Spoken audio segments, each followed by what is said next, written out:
2017. The Internet.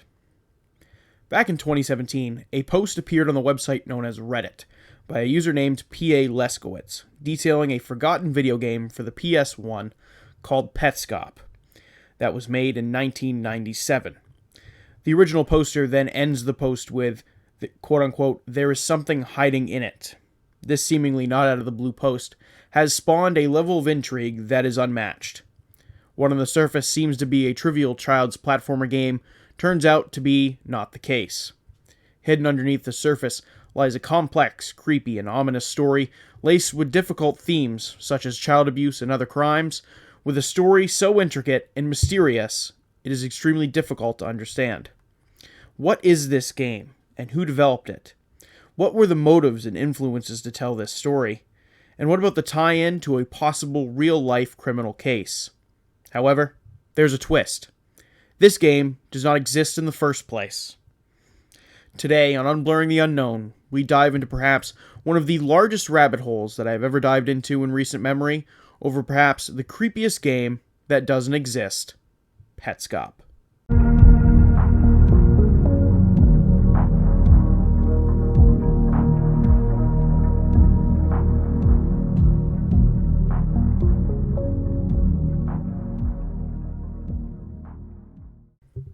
Welcome back to Unblurring the Unknown. As always, I am your host, Dominic.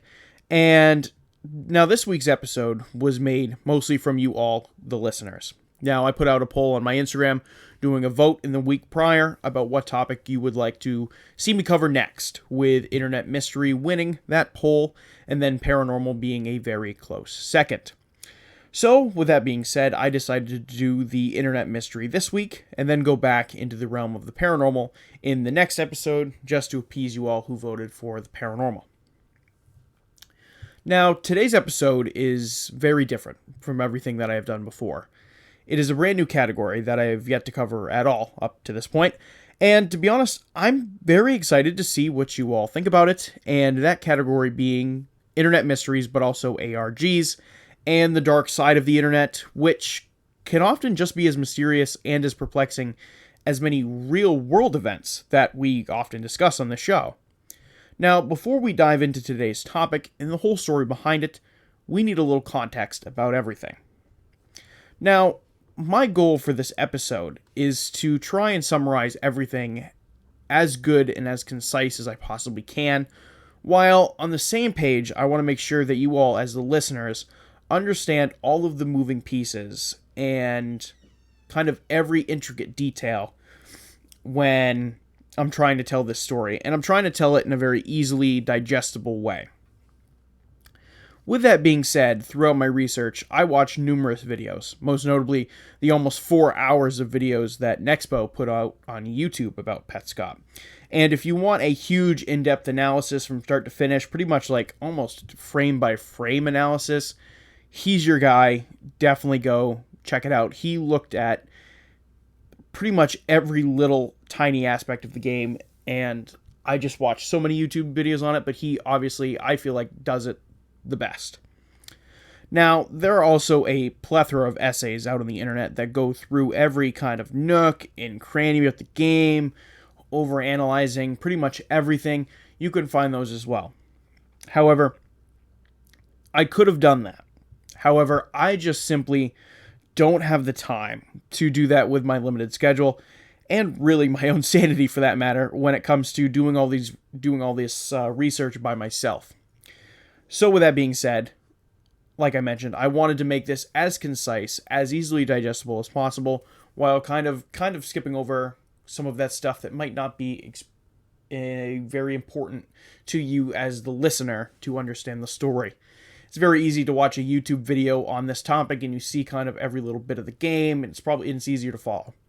However, in a podcast format where I am telling you this kind of where you don't see the game and you don't see what's actually going on, it can be more difficult to understand. So I wanted to put it in a way so where you can understand it and you weren't easily confused.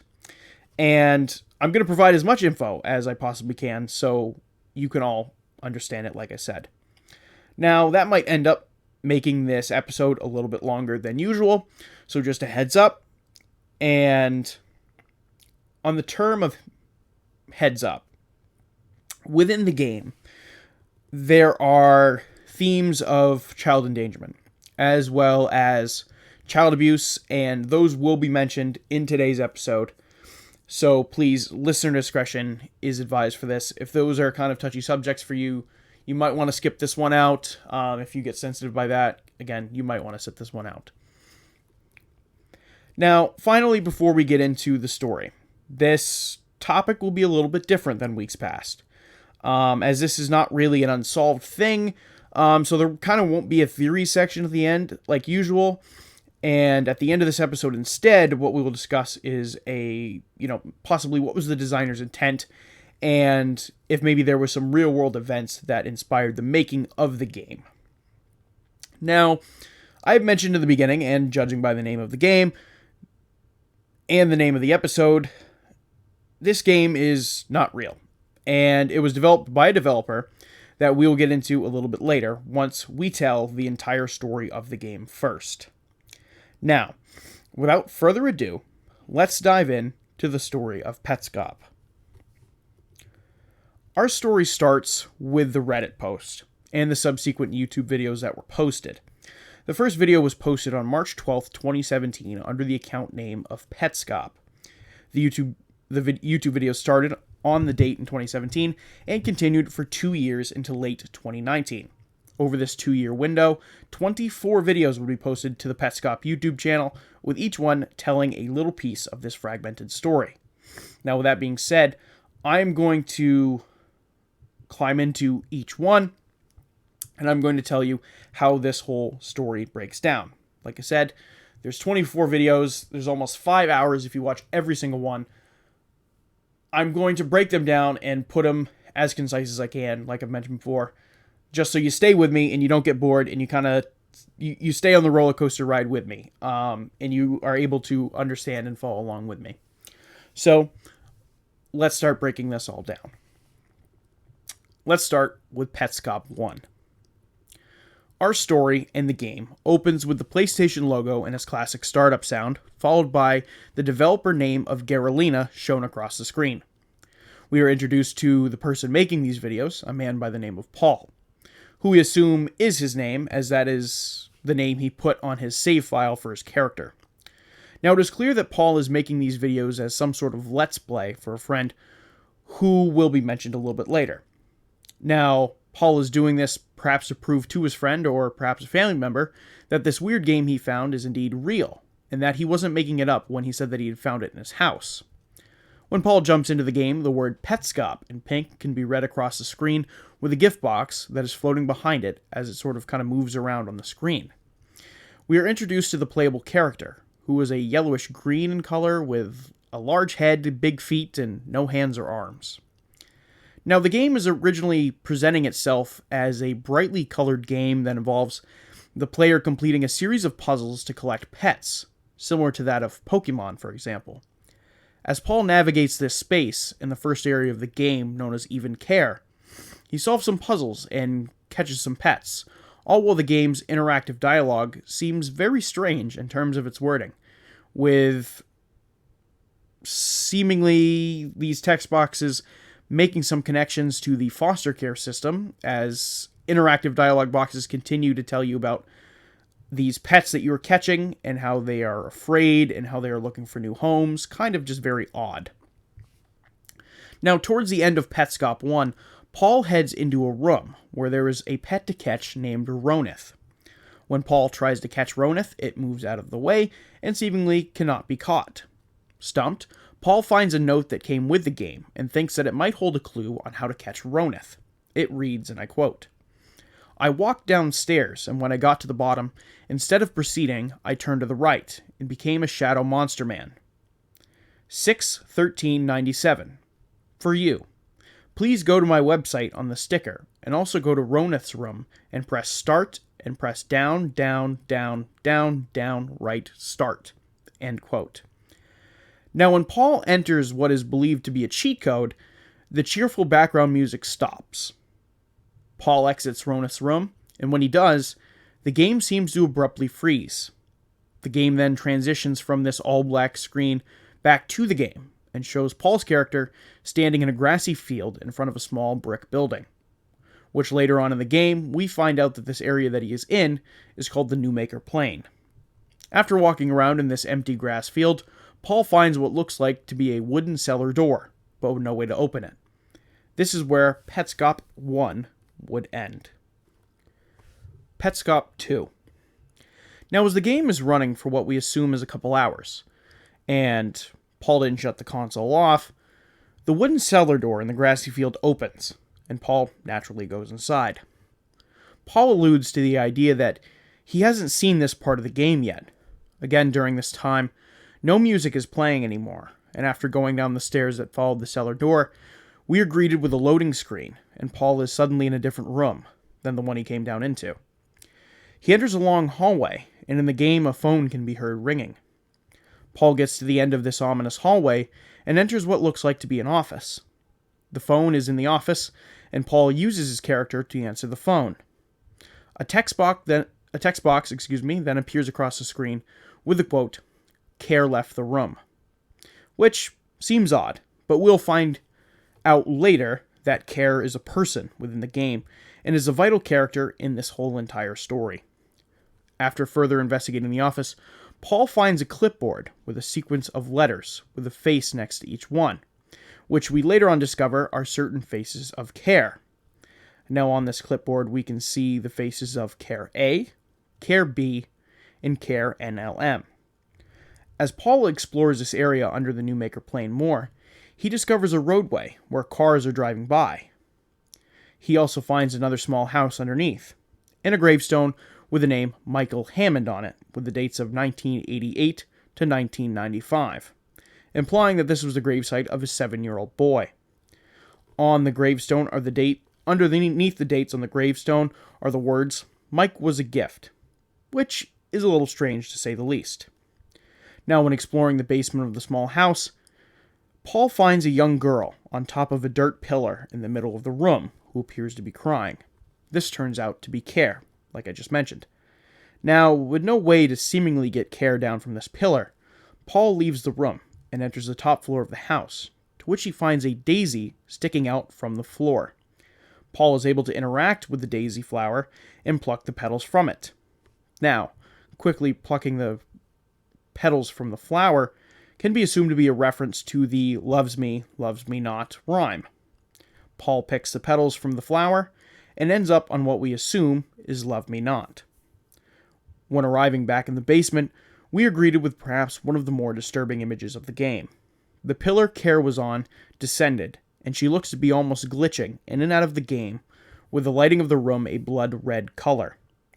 We assume that the daisy attached to Care's head is a reference to the Dr. Seuss book Daisy Head Maisie, where a girl named Maisie had a flower grow from her head and is made fun of. In this book, Maisie would exclaim numerous times that "nobody loves me." This is what NLM meant on the clipboard. After leaving the glitchy, distraught Care, he explores some more and comes across an object that looks like a snowman with 2 red circles on the bottom and a red triangle on top. Now, this object is known as Tool. Paul can use Tool and ask it certain questions. Tool instructs Paul to look at a windmill on the Newmaker Plain through a camera within his room. And when Paul finds this camera and looks through it at the windmill, nothing seems to happen. While exploring further in the Newmaker Plain, Paul discovers a room, known only as the Quitter's Room. It looks to be a bedroom with a mirror on one side of it. On the other side of the mirror is a copy of Paul's player character, but different. The face is different. The face, instead of being a yellowish-green square with 2 eyes, is instead a creepy sketch drawing of a girl's face. However, when testing out to see if the 2 characters mirror each other, at some point the sync messes up, and it doesn't match, implying that the character on the other side of the mirror in the Quitter's Room is some sort of sentient character within the game. Further investigation inside the Quitter's Room, Paul finds a note on the wall with the text reading, "Do you remember being born?" At the finding of this note is where Petscop 2 would end. However, there is a theory that is presented and talked about in connection with the Quitter's Room that we will discuss later. Now, are you following along so far?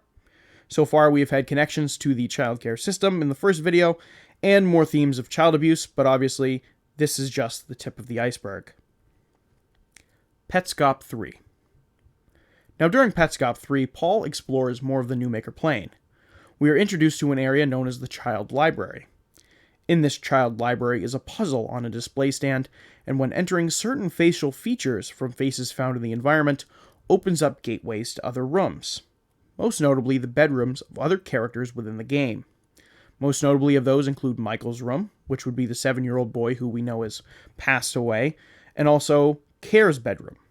Now, when in Care's room, a note on the wall reads the following, which adds a little further context to the story that we are trying to piece together here. The note reads the following. Your wife says, Care isn't growing any eyebrows. You say, that's a puzzle. You're secretly very excited to hear this news. You're in the bathtub thinking about her. I have a guess at which child you'll pick next. When you find her room, the passage to my right will lead her. She'll appear from the darkness, limping, and I'll shoot her in the head. Tiara says some young people can be psychologically damaged beyond rebirthing. A young person walks into your school building. They walk in with you. You're holding their hand. They come out crying into their hands because nobody will love them. Not ever again. Nobody loves me. They wander the Newmaker plane. End quote. Now, that entire note is creepy as fuck, firstly. But it alludes to other characters in this story that we have yet to see. And if you were insanely confused by this, I will explain further as we get deeper into the story. But already you can kind of see that there is some sort of connection between Care, this young girl, and child abuse. Petscop 4. This episode is a very short one. It has Paul discovering the camera on the grassy field on the ground level of the Newmaker plane used to look at the windmill that Tool wanted him to look at Petscop 3. While heading in the direction of where the windmill would be, it's not there, but instead just a slightly floating concrete platform where the windmill used to be. Petscop 5. This episode sees Paul return to the Tool's room, where he proceeds to ask it a series of questions. The first question Paul asks Tool is, who is Tiara? Obviously, we got a brief mention of Tiara in Petscop 3. Now, when Paul asks who is Tiara, the Tool responds with, Petscop kid very smart. Now, this doesn't fully make sense yet, but it kind of will, so just stay with me here. Out of random, Tool changes color from red to pink. The pink version of Tool then tells Paul, in all capitalization, to turn off PlayStation, and then follows it with the statement, Marvin picks up Tool, hurts me when PlayStation on, end quote. Tool then changes back from pink to his normal red. Now, we can assume that this color change was not Tool actually speaking, but rather someone speaking through Tool, who we don't know. This is also the first mention of Marvin, who will play a significant character moving forward in this entire story. Petscop 6. This episode starts with Paul looking at the windmill. A black screen appears with the text, 2 hours and 39 minutes later appearing on it. We then cut back to the windmill, where we can see a black silhouette walk inside of the windmill, and then the fans on the windmill change direction. After this, the camera appears to turn around, and this shadow figure starts spelling out phrases through some building blocks with letters on them. A gift box also appears, and out of the gift box comes a new pet that we have not seen before. The 3 phrases on the blocks that this shadow figure spells out is, where is my house? The school. I will follow. Shortly after this, the shadow figure disappears. Paul heads back to the surface of the Newmaker plane and finds the building blocks and the pet he just saw through the camera. Now Paul would catch this pet, whose name is Toneth, and start shuffling through the Pets submenu from the pause screen. When doing this, he also happens to see that Care A, Care B, and Care NLM are all catchable, which is a little bit odd. Shortly after, Paul returns to Tool and asks him the same questions that the shadow figure asked him with the blocks. Paul asks, where is my house? Tool answers, you'll never go home. Paul then asks, "Where is the school?" Tool responds with, "You can't go back in time." Paul gives the viewers his thoughts on the oddities of the game so far, and whether or not he thinks it's haunted, which he doesn't think is the case, and creates a new save file, as he states that he has seen some things that he has not seen before while in this current playthrough. Petscop 7. This episode starts with Paul back in the Quitter's Room. While in the Quitter's Room, a tune plays which is identified as a rendition of Igor Stravinsky's Septet, and after this tune ends, Paul denotes to the viewer that something happened, but we don't really know what that is. Paul revisits the note on the wall earlier that states, "Do you remember being born?" Underneath that text was new words that said, "Come here," in pink font, similar to the font that we saw from Pink Tool just a couple episodes earlier. When Paul returns to Tool's room, he is pink and already has a message up. This message reads the following: "I love you, new maker. Please show Marvin where his house is." End quote. Paul then decides to ask Tool another question, this time being, "Do you remember being born?" Tool doesn't answer this question and merely replies with the following: "Also wants 1,000 pieces for machine beyond school basement stairway." Paul denotes his frustration to the viewer with this response, and says that this response from Tool didn't answer his question. Tool then changes back from pink to red. After this, Paul leaves Tool's room and heads back to the child library. Now, what I did not mention back during the episodes, and when we're kind of walking through them now, where when we first found the child library, was that there was a deposit station where you could put a pet there. Now, Paul tries to do this and put a pet in the deposit station, and is hit with the text box on the screen that says, "Child library accepts people." Paul puts the pieces together and realizes that Care can be caught as if she's like a pet catchable within the game, and that she could be, for some reason, put there. Now, Paul goes inside the library and starts making rooms by putting different faces like he did before in basically the display board.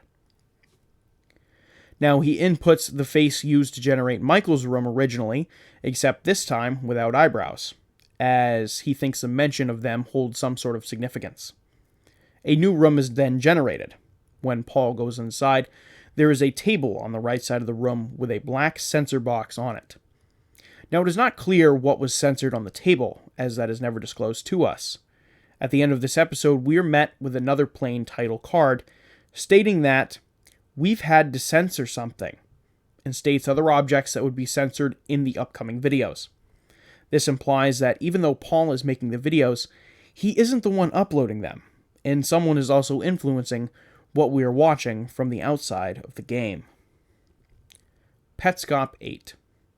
This episode starts with us back at the roadway we first saw in Petscop 2. However, when Paul stands off to the side of the road, the black silhouette we saw at the windmill comes out of the tunnel on the road. The character is no longer blacked out, and this character is revealed to be Marvin, who Tool had mentioned to us previously, if you remember. Marvin then guides the player to look at a sequence of images, firstly of the school, and then the house. Now, Paul did see these images before in a previous episode, but now they are starting to have some sort of significance, as Paul originally just thought they were random images. Marvin then guides Paul down a walkway, where Marvin starts to run into a wall. Paul assumes this might be a glitch of some sort until Marvin runs back up the walkway and completely disappears. Petscop 8 ends with Paul talking on the phone to someone about the game, and the person on the other end, which we assume is the friend he's making these videos for, states remembering a passageway where Marvin was trying to get into. Now, obviously that's very vague, and a lot of contents of this game entirely are pretty vague, but they start to come together as we continue to move through the story. Petscop 9. Firstly, this is one of the longer of the episodes, so I do apologize if I kind of drone on here through this episode. Now, this is also the first episode where we are introduced to demo modes, which seems like the game's way of showing us previous run-throughs by different past players. Now, as we open up on this demo screen, we kind of get walked through the early sections of the game. I'm not going to go back over those because that's just kind of repetitive. And after this demo concludes, we then flip back to Paul, currently playing the game. This time, back at the shack where we originally met Care with the daisy coming out of her head. Paul starts to head down the stairs, and instead of walking all the way down, he turns right and glitches through the wall, turning him into an all-black silhouette. Now, this is clearly a nod to Petscop 1, when we first read the note that said, "I walked downstairs, and when I got to the bottom, instead of proceeding, I turned to the right and became a shadow monster man."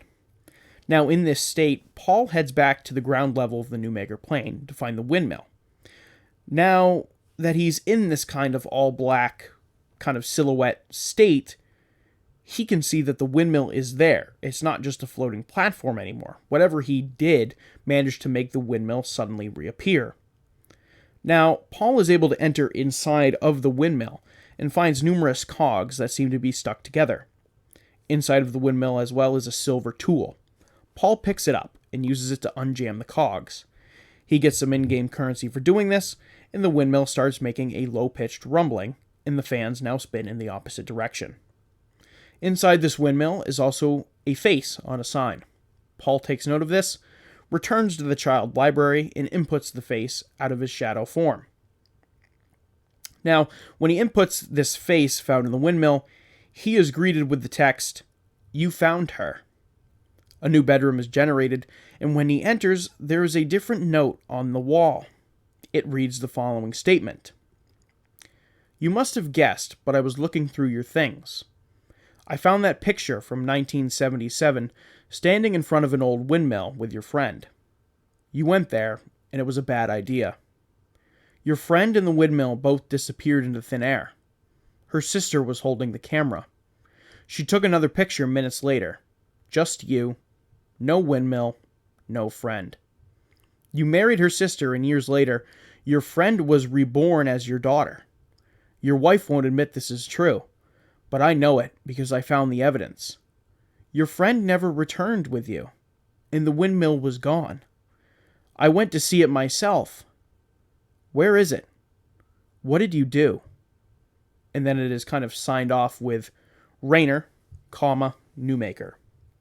Now, to clarify, Rainer is the nickname or alias of the fictional game developer within the story. Now, after this and after he reads the note, Paul enters a new room with a couple of gift boxes inside. He is able to open one of them up, and when it opens, a weird object comes out, but it is censored, so we can't make out what it is. However, it clearly freaks Paul out as he kind of shouts a couple F-bombs in there as he doesn't really know what's going on. Shortly after this, Paul is able to return to the basement of where Care was and is now able to catch her, as she seems to be no longer corrupted or kind of in that glitched out phase. Or at least the Care NLM version of her, that is. Now, when he catches her, he goes in to look at her description in the Pets submenu, and in her description, it states that Paul is the New Maker, and that he can turn Care NLM into Care A and break the loop. This is kind of vague, and I know it sounds vague, but again, it will all make sense as we keep going through the story. Paul then takes Care NLM to the child library, where we know that only takes people. Now, Paul deposits her into the deposit chute, enters Care's face in the library to open up Care's room, and finds Care inside. However, she is still crying, meaning whatever he did to get her to reappear didn't break whatever loop the submenu was talking about. Petscop 10. This episode is another shorter one. Paul starts this episode back at Even Care, at the beginning of the game. Shortly into playing, however, the game crashes, and Paul is forced to reload the game. When he does, he gets a notification that reads, "Panic SV, possible corruption." Paul jumps back into his first saved game and explores the quitter's room a bit more. He then heads back to Tool's room and asks it the month in the year and where the windmill went. A calendar appears in front of Tool, seemingly starting to answer Paul's questions.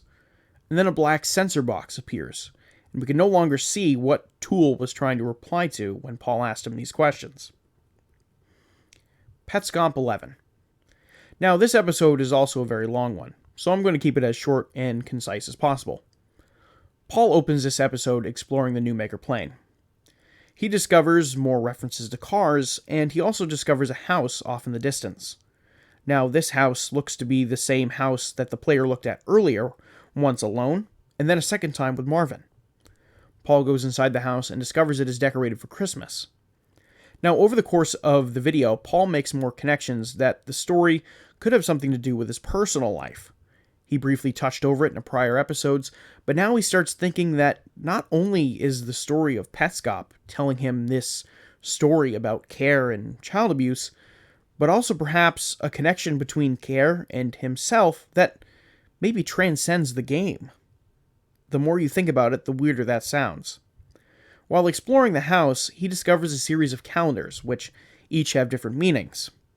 One calendar has certain dates highlighted to show that Care was missing on, and what day she disappeared and what day she returned. Another calendar had just the date of Christmas highlighted, and another one with dates highlighted that we can only assume marks dates of custody and someone slowly losing time with their child as the highlighted days slowly dwindle down. Now, you could assume why or how I got to that conclusion, and again, I will wrap that all up at the end when I kind of explain everything a little bit further. But if you're following along with me and perhaps taking notes within your head, you can maybe assume the characters and possibly the family that inhabits this house, and why a custody calendar might have to do with it. After this, we are greeted with another demo screen, this time with the player character with Marvin in front of a park bench. This introduces speaking, as Marvin seems intelligent enough to have conversations with the player character, and the player character can respond using a second controller plugged into the game. Marvin seems to display some sort of sentient ability to react and move to the player's answers and questions. This demo then includes the demo player following Marvin into the school and navigating around it. There are also more references to vehicles and an accident of some sort, although that's not really fully made clear to us. Paul doesn't speak at all during the demo, which possibly implies that maybe he's not playing the demo at all. The demo ends and we get a jump cut back to the house where it now sits empty. Paul explores the house and discovers a bedroom where Care is sitting on the bed. However, she is stuck in an invisible box and he can't interact with her. Now, while in that room, Marvin comes through the window behind the bed Care is on and takes her and leaves the room. Then, another copy of Care appears on the bed, and after some investigation, Paul finds clues that leads him to a ladder outside of the house. Paul climbs the ladder and goes through into Care's room and is able to catch her. Now, if you are sticking with me a little bit, the dominoes are beginning to fall in terms of the story. However, let's quickly round up. Marvin in the game is Care's father. He lost custody of her, or is losing custody of her, and in response kidnaps her and takes her to the school basement. We know this by revisiting notes in earlier episodes. This is when she goes missing, and we can tell how long she was gone from the calendar that was provided to us in this episode. After this, we are greeted with another demo sequence with Paul and Marvin in some sort of classroom. Marvin then instructs Paul to make music using a piano, and is happy when Paul plays it well. Paul, however, messes up playing this music, and Marvin responds with dismay.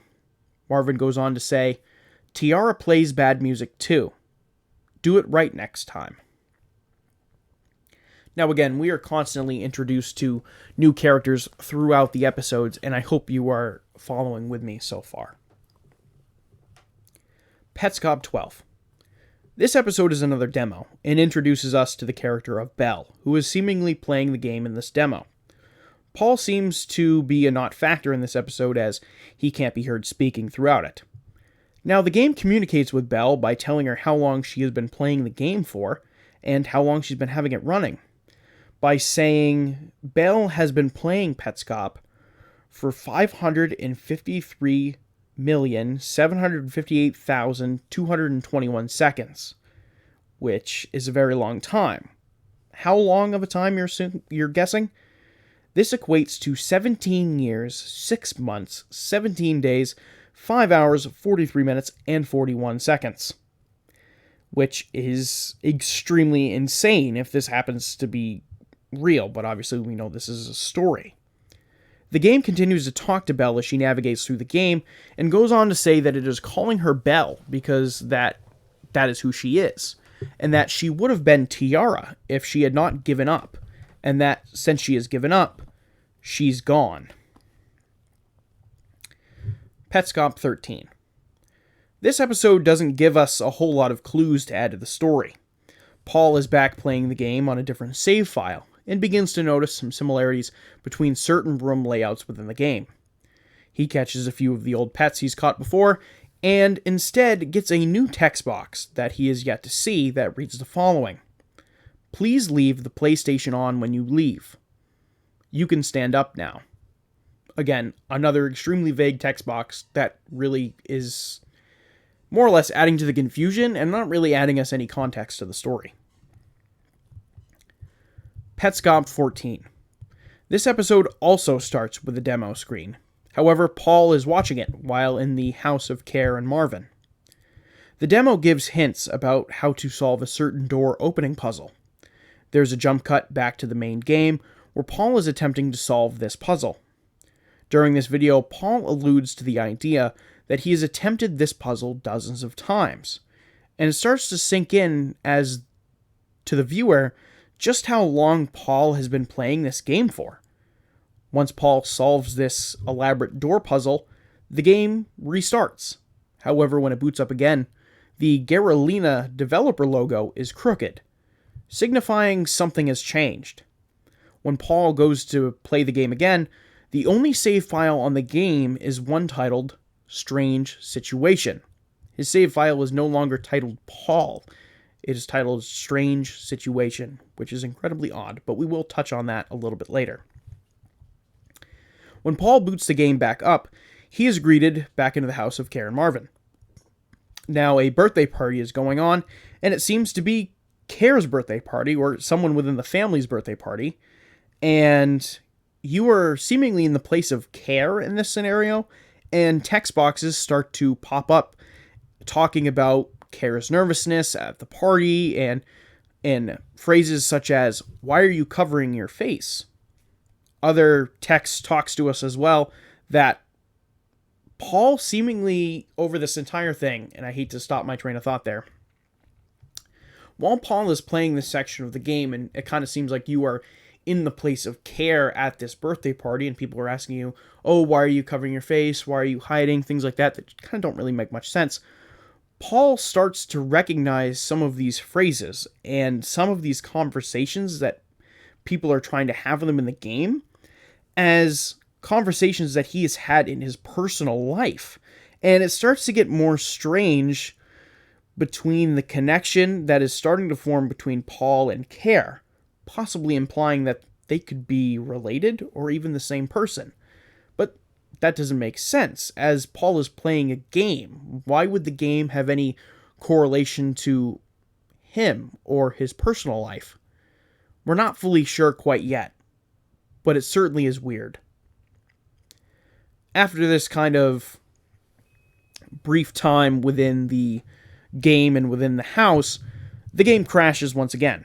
When it reboots, this time, Paul is in a room with a computer monitor in it, with the computer being open. And on this computer, there is a website with the title being Petscop Discovery Pages, which seems odd. Paul then kind of leaves this room, as it happens to be another room within the house of Care and Marvin. He goes back into the bedroom and explores it once again. And then a text box appears out of the blue, and we can't read this text box because, again, it is censored, and we have no idea what it says or if it says anything relating to Care, Marvin, or Paul. And that is where this episode ends. Petscop 15. This is also another demo. We are back in the school with Paul and Marvin. During this episode, we are greeted with the character who was on the other side of the quitter's room with the doodled on face. Remember? And it turns out that is Belle, aka Tiara. Tiara tells Paul to press a certain key, and it opens up almost like a control interface that Tiara seems to be using to alter certain points in the game. This means that Tiara was quote-unquote rebirthed and is important enough to Marvin for Marvin to keep her as a character in the story that controls certain facets of the game. Again, very weird. You can only imagine my brain as I'm trying to comprehend these videos as I'm going through them and watching them. Extremely confusing. I'm interpreting all this information and then having to go through and then watch pretty much other people explain it for me because my monkey brain can't even process what's actually going on. Like, it's just crazy, but that's me just droning on anyway. Petscop 16. This episode presents us with a very unsettling image. Now, we open up with the game, and Paul is idling, and he's not moving his character. After about 20 seconds, a pop-up screen appears with the following message. No controller input has been detected for a very long time. Family, neighbors, police, or whoever, keep game console running. Call provided phone number. An alarm then from within the game begins to sound, and the phone number provided to us is censored. After 30 seconds of being on this warning screen with this alarm going off, another screen appears, seemingly showing us a layout of a simple bedroom called the Ghost Room / Testing Room, and follows a blinking circle that's kind of moving around this room, and the game is making these ticking noises before eventually the video just cuts out. It's extremely ominous and extremely weird. Petscop 17. This episode starts with the player, aka Paul, but we don't know if it's Paul in this instance. Now, the player is navigating through the soundbite menu in the start menu and then settings and all that other stuff. He's navigating through the sound menu and scrolling over until soundbite number 84 and 85, which happen to be Care's dialogue within the game, 84 being Care saying uh-oh, and then 85 being Care saying bye-bye. The player then proceeds to button mash the bye-bye option for a mind-numbing 3 fucking minutes straight, and then clicks uh-oh at the very end of that button mashing session.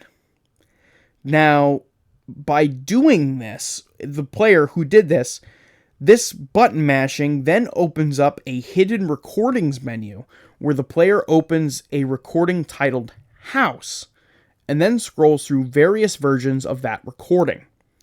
The player chooses one, and what we are ran through puts us back in Care and Marvin's house. And this kind of includes, in this kind of hidden recordings menu, or like hidden versions menu of the game, kind of shows us other unfinished characters running around Care and Marvin's house. Then, in a flash, we were put outside of the house, back on the New Maker plane, and the player, which, like I mentioned before, we can assume this is Paul, but at this point in the videos, he isn't speaking anymore, so that kind of remains unclear. The player character then starts moving backwards and looks to be retracing its previous steps. Then text boxes start to appear on the left side of the screen. These text boxes then go on to tell the story of what happened to Care, who we learn is actually just a nickname. Her full name is Carrie Mark. It is also revealed through these text boxes that she was 5 years old at the time the game takes place. We learn of her parents, Anna and Marvin, as well as her Aunt Jill and Uncle Thomas and her cousin Daniel. We are told from these boxes that she was kidnapped and missing for 5 months, where Marvin kept her in an abandoned school basement. The text boxes tell of her subsequent escape from the school and wandering and stumbling her way back home. After more backwards walking with the player, another text box is found that says, "A girl went missing here," and references the disappearance at the windmill. A gravestone rises from the ground nearby with the name Lena Leskowitz, followed by the years 1968 to 1977, in the text of, "They didn't see her," underneath the name Lena Leskowitz and underneath the years. Now, in case you weren't following along, Lena was this friend that Marvin lost at the windmill all those years ago. Petscop 18. This episode is actually just incredibly short, and to be honest with you, it really just shows us unused assets from the game that are accessed through the extra stuff tab in the start/pause menu. There's nothing else that's really important that goes on within this episode, and nothing that really pertains to the story at all. Petscop 19. This episode is also on the short side, and shows us previous recordings from early drafts of the game. Most notably of these tests was tests done under the name Belle. She manages in these tests to capture all of the pets and even care, where some of the other players in these kind of mock test trials couldn't. Now, if you remember correctly, this is kind of a throwback all the way to a line mentioned to us by Tool when we first encounter it, when Tool said, "Petscop kid very smart," in regards to the question of who is Tiara. Again, remember, Tiara is the quote-unquote rebirthed version of Belle. Now, what this means is that whoever was testing this game, and you're going through and you're watching these recordings, whoever was testing this game, Belle seems to be the only person who was able to actually catch all of the pets, whereas other players seemingly got stumped and gave up.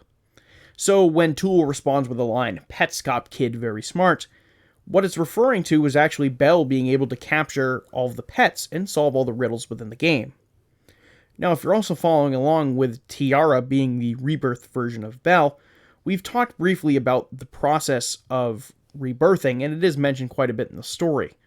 And we will summarize the connection between Tiara and Belle and how they're the same person and everything like that when we summarize everything at the very end. However, I kind of wanted to just clear that up as we follow along here.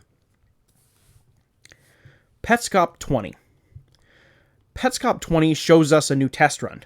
This time, however, through Marvin's eyes. As we know that this is the player's name being shown during the test run, it shows Marvin up in the top left part of the screen.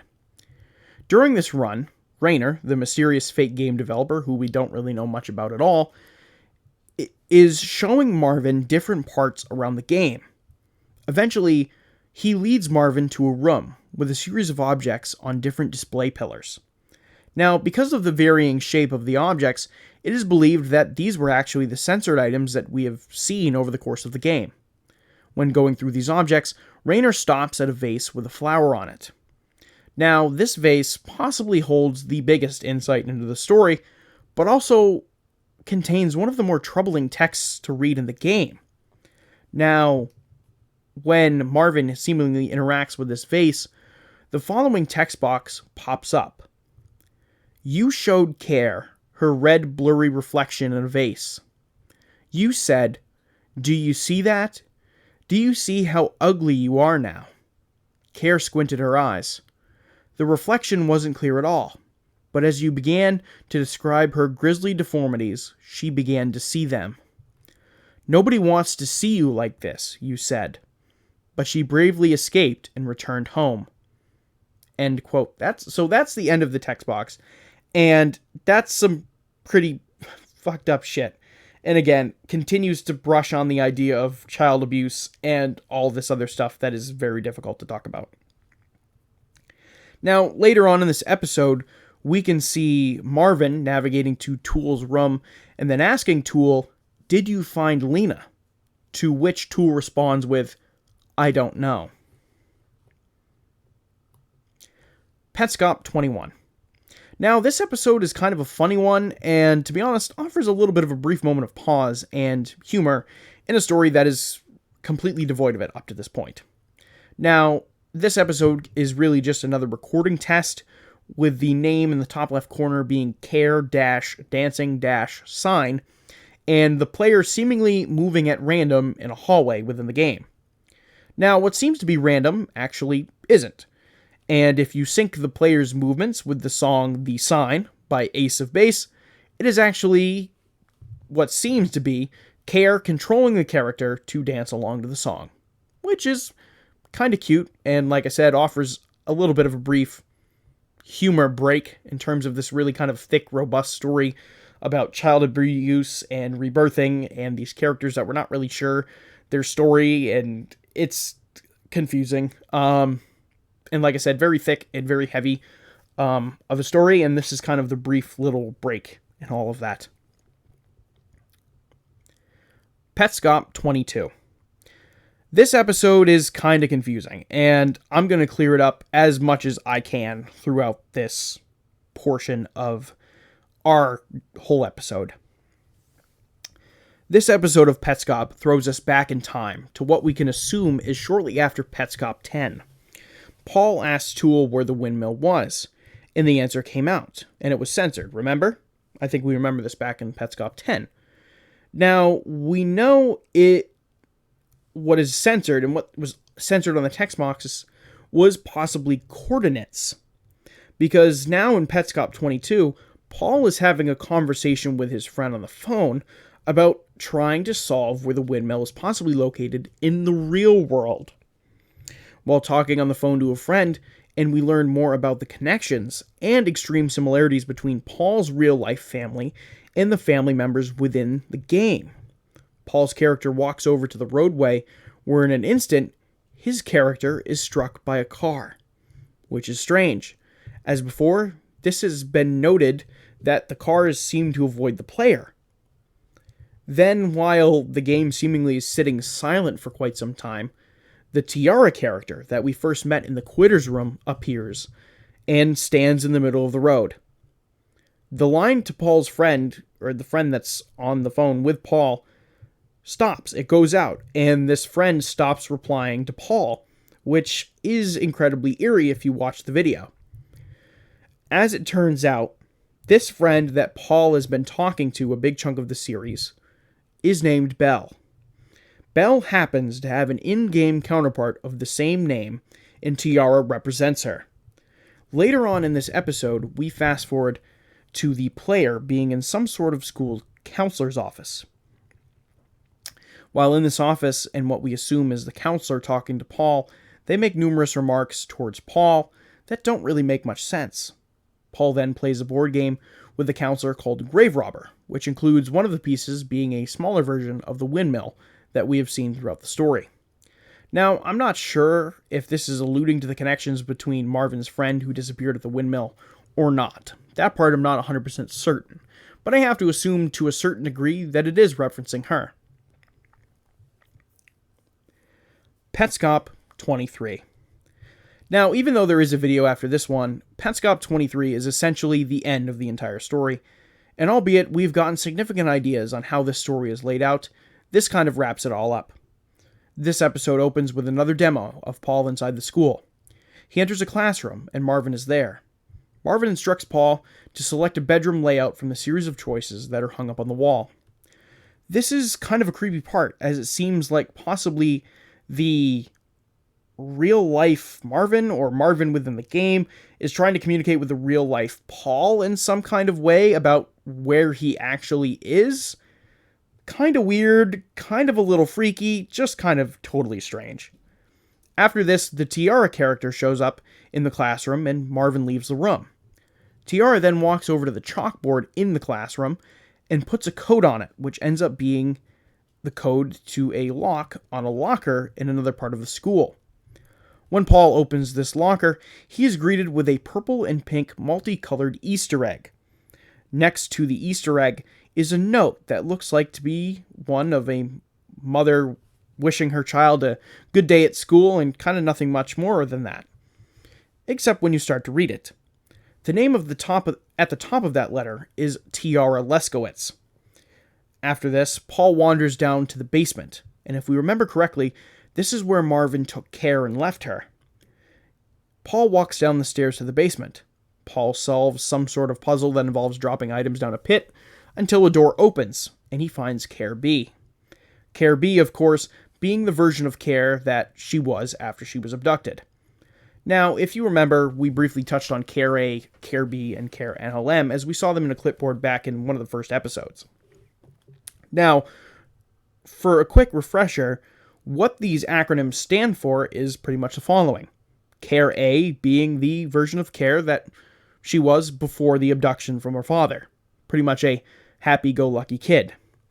Care B is the version during the abduction, the version of her that is scared, the version of her that is alone and afraid. And Care NLM being the version of her after the abduction and after she was able to get out. This was the version of her that Marvin has convinced to her that nobody will love her and that she is deeply traumatized by this entire incident. Now, after Paul finds Care B, Paul then finds another room with Marvin, Tiara, and some sort of weird machine in the middle.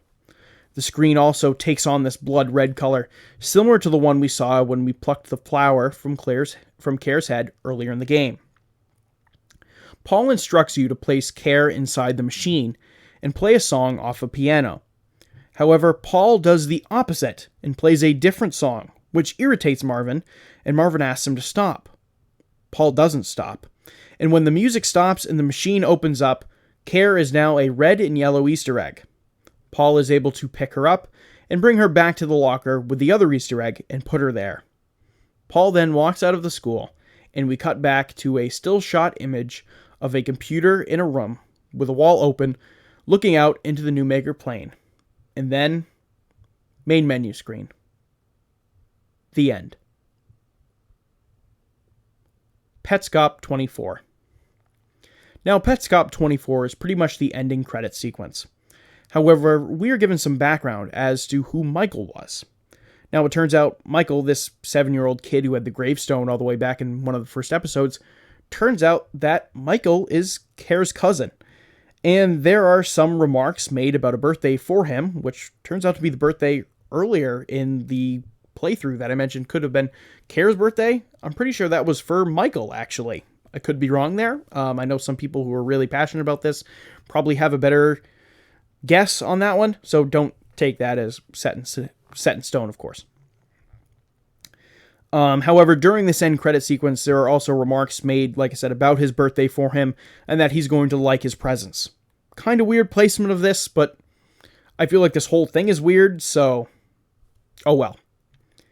Well, that's it for every single episode of Petscop, and wow, that was a lot.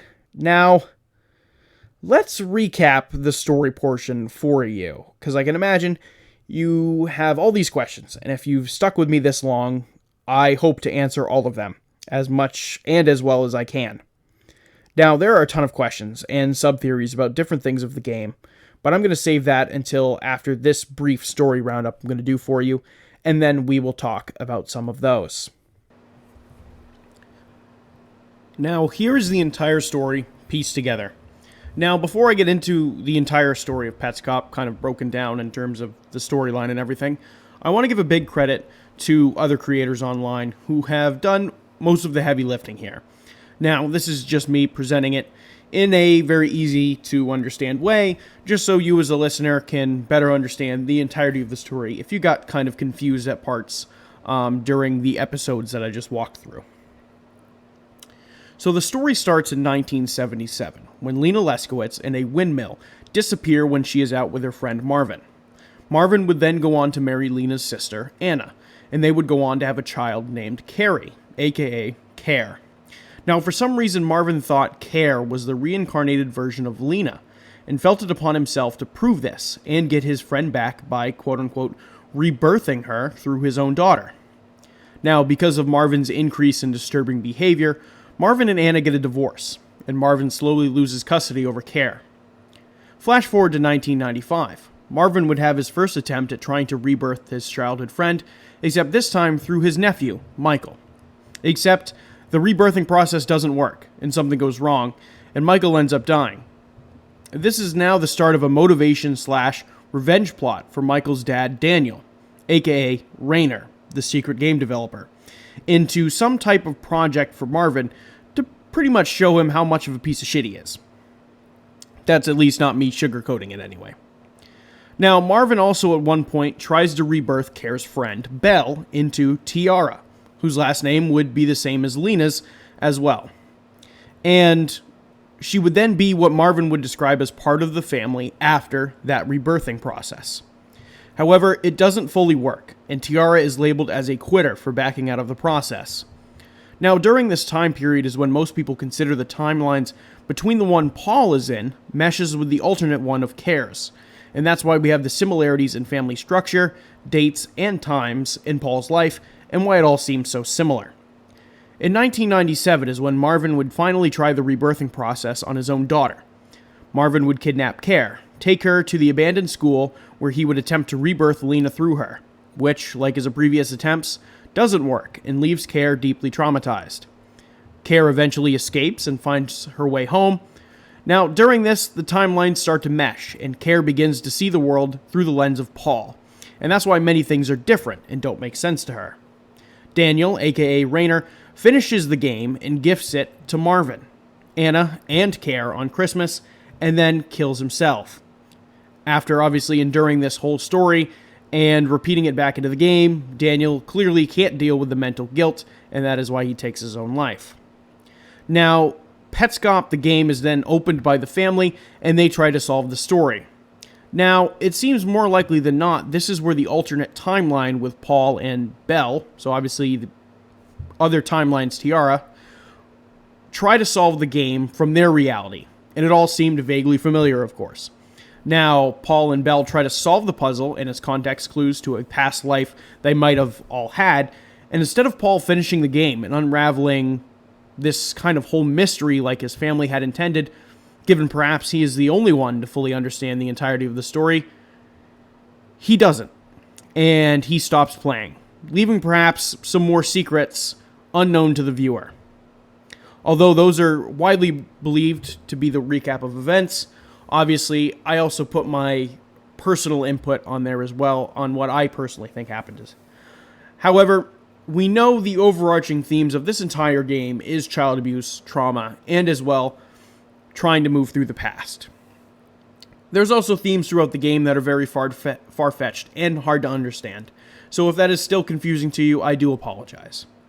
However, like I mentioned in the open, Petscop isn't real, but rather was developed by a man named Tony Domenico, who got inspiration from numerous other creepy games, most notably being Ben Drowned, which is an online creepypasta about a haunted version of The Legend of Zelda. Now, Domenico also came out and said that he was the one behind the P.A. Leskowitz account that originally posted to Reddit with the very first links to the videos. Domenico also had a little bit of experience as an indie game developer before Petscop and had a little bit of success too with his projects. However, it was Petscop that garnered the most attention. Now, I don't think it was Domenico's full intention for the game to blow up like it did, or to be looking at the game through a magnifying glass like many in the active community online do. But what makes his creation unsettling is the idea that it's not in-your-face disturbing. It's only disturbing when you piece by piece put together this mystery and you start to unravel it, and that's what truly makes it unsettling. And the fact that some of these topics that are discussed in Petscop are very real to a lot of people and to survivors of child abuse and child neglect. The whole thing gets your brain thinking. Now, there are possible real-world connections in the game that seem very coincidental to the story, and I want to go into them before we wrap everything up.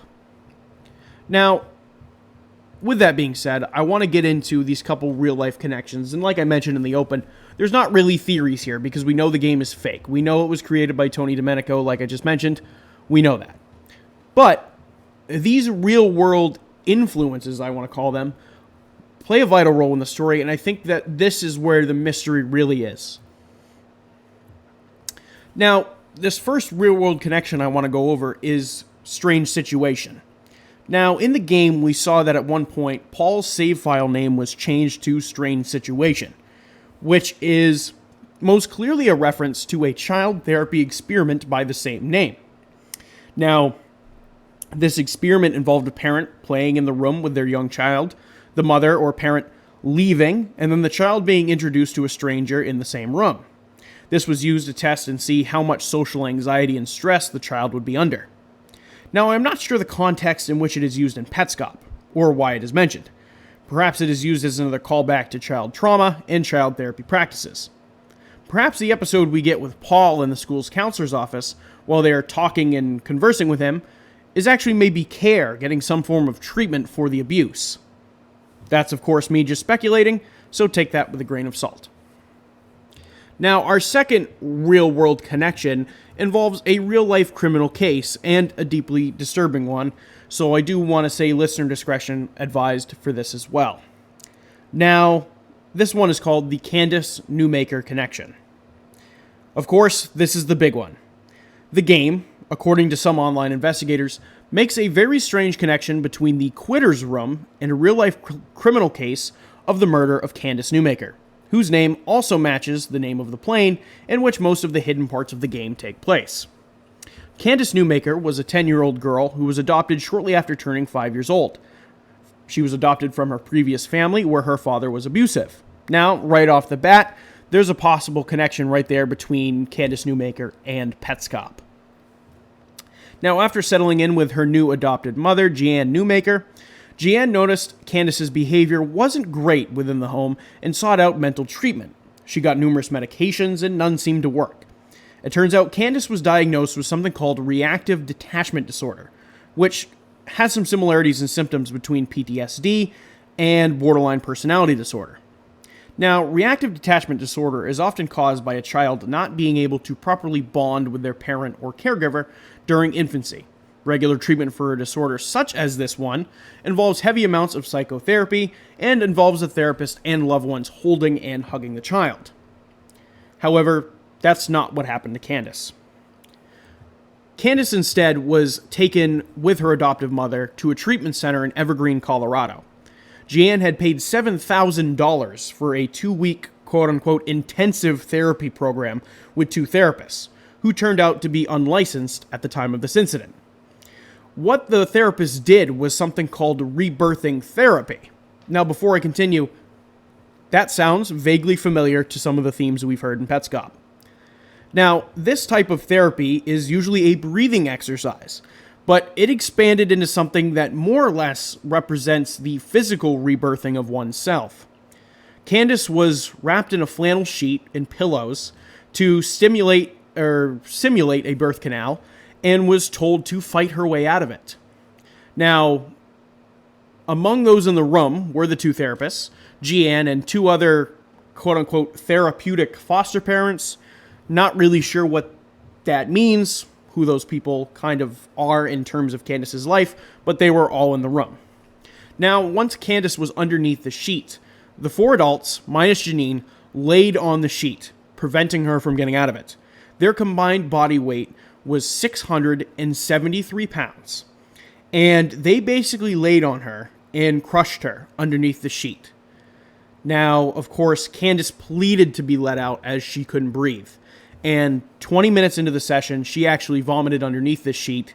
And as she slowly lost more air, she also slowly lost her ability to breathe. Candace stated over 11 times over the course of the session that she was dying, to which one of the therapists responded with, and this is a quote, "Go ahead, die right now. Die right now, for real, for real." Now, an additional 20 minutes would pass, for a combined total of 40 minutes underneath the sheet, when one of the therapists asked her if she wanted to be reborn, to which she can be quietly recalled saying, "No." The response from one of the therapists in regards to her saying no, and I quote, was, "Quitter, quitter, quitter, quitter. Quit, quit, quit, quit. She's a quitter." Which again, this pays a very similar homage to Petscop and the Quitter's Room. When the session ended, Candace was not breathing, and her fingertips and lips were blue. 911 was called, and they were able to get a pulse. However, when she arrived at the hospital, she was pronounced brain dead and passed away the following day. Now, this entire incident was recorded through the therapist's office, as there was a camera within the room. And this ended up helping to convict both therapists and as well pass laws within the states of North Carolina and Colorado banning the practice of rebirthing therapy.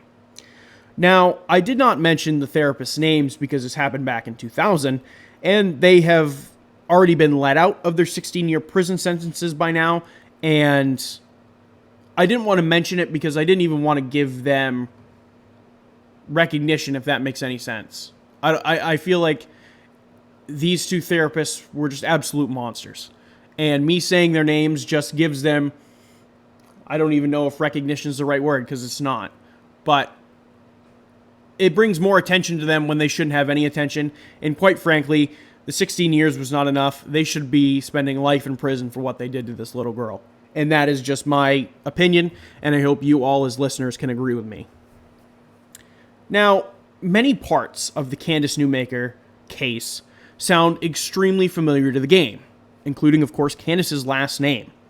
However, Tony Domenico has stated that any similarities to the real-life Candace Newmaker and the whole incident with her are merely coincidental, and that he did not mean for them to be connected in any way.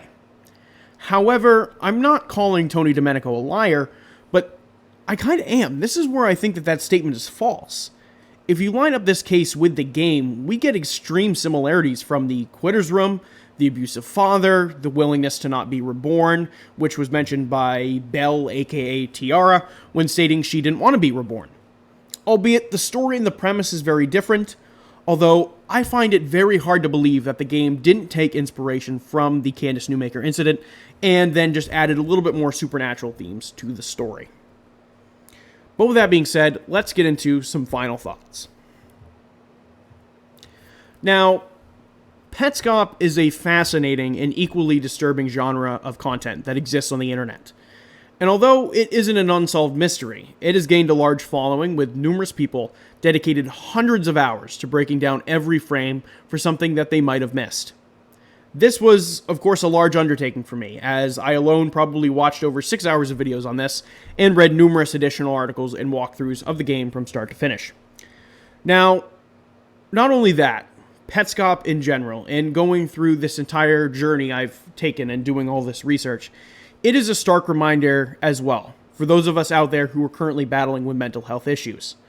Now, this is me talking here. This is not me talking in behalf of the story, but this is for you all who are struggling with mental health issues to remain as upbeat and as positive as you possibly can, and know that somebody out there always cares about you. There is somebody out there that always cares about you, your parents, your friends, other loved ones. You are always cared about. There is always somebody out there for you. Don't feel afraid to reach out. If you have somebody that you feel like is going through a mental health crisis, please reach out to them because they probably need it. And on top of it all, people love you and cherish you, and that there is no battle, mental health or physical, that you will not overcome, because you need to know that there are people out there that support you and that love you. Now, of course, Petscop, the game, might not be real. But what is real is the ideas, the concepts, and the themes that are more real than any made-up monster. And perhaps the biggest takeaway from this entire episode, and the entire takeaway from the entire story of Petscop, is that perhaps maybe the scariest of monsters are those closest to us. The ones in our minds, and the ones in reality. With that being said, I want to thank you for tuning in to this week's episode of Unblurring the Unknown. I hope you all enjoyed it. Like I said, this was a big U-turn for me, a big genre change for me, going into something I have yet to cover before. So I just want to say thank you for sticking through this entire episode with me as well. But with that being said, if you are listening to the show on Spotify, please turn on notifications so you get notified every time I post a new episode. Now, if you happen to be listening to this on YouTube, please like, comment, subscribe. It helps me out tremendously, and I greatly appreciate it. With that being said, you can also feel free to go follow me on Instagram, that is Unblurring the Unknown, where I will be posting the custom episode cover art, as well as photos relevant to this week's episode. You can also send me topic suggestions to my email, unblurringtheunknown@gmail.com, as well as to Instagram direct message. I can take them through there, and I will add them to my episode queue. With that being said, again, I'd like to thank you for tuning into this week's episode. I greatly appreciate it. Again, everybody loves you. If you know somebody out there with mental health issues, please reach out to them. You don't know how much of a help you could be to somebody who is currently struggling. With that being said, thank you for listening, and I will see you all on the next one.